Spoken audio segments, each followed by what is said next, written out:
I'm next going to lock down the direction of the head so that when the character is turning, the head actually remains facing forward.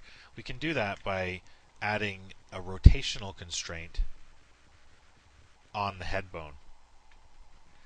To do so, again, we'll get an implicit cube. I'll have to move it up from the origin. And again, it's just a base constraint, so we're going to call this the head direction base constraint. And what I want to do is have this control the head bone's rotation, but I want this to also move with the character when the character moves. So I'm also going to take the bone and have it control the box's position. So there'll be a bit of a dependency cycle here, but I'm just going to make it work. It'll actually work in the sense that A will be controlling B and B will be controlling A, the bone's orientation controlling the box's position, but the box is controlling the bone's orientation, so they're controlling different aspects of each other's transform. So there shouldn't be a conflict. We can always add a layer control in, so if I just get a null, and I'm just going to quickly bring it up by matching the position of the box, I could call this the head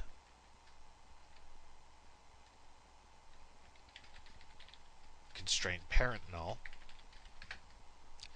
I'll change its main icon to a little pyramid there. Again, the same icon I used down at the bottom when I created my hidden group.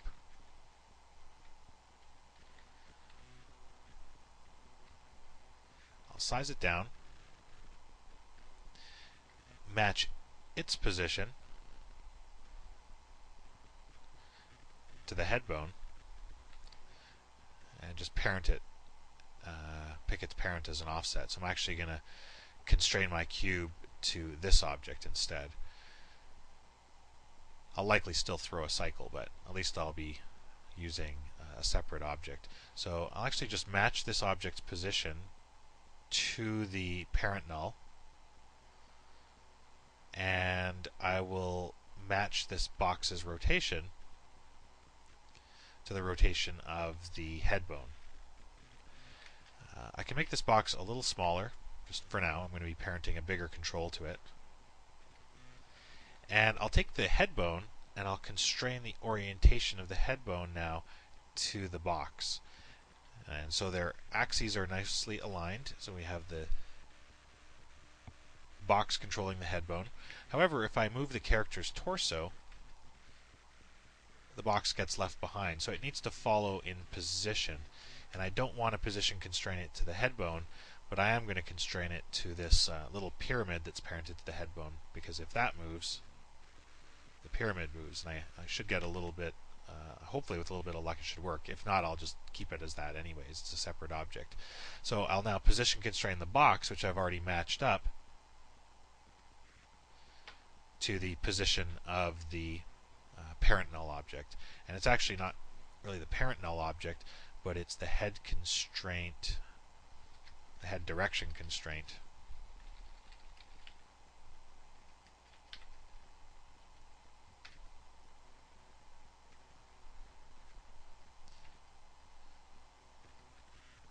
There we go.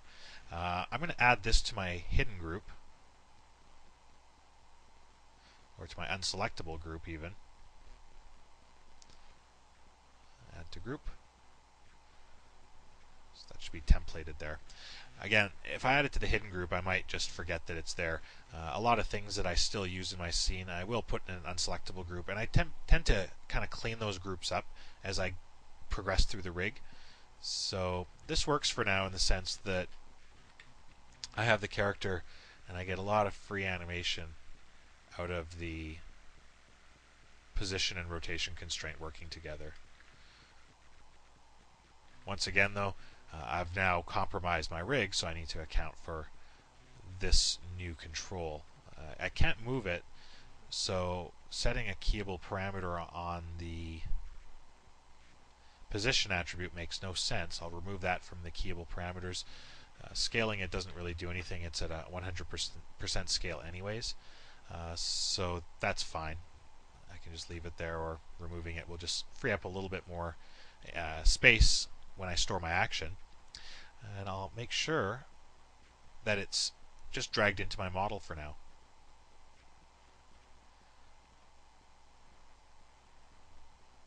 Multi-select the entire character and store another rest pose. Now keep in mind that I already have my rest pose here, so from now on I'm just overwriting it. Rest pose. And I could keep this one around if I just want to keep the old pose around, so I'll now just start doing this, rest pose old, and just renaming the rest pose 1 to rest pose so it jives with the button that I've created up here.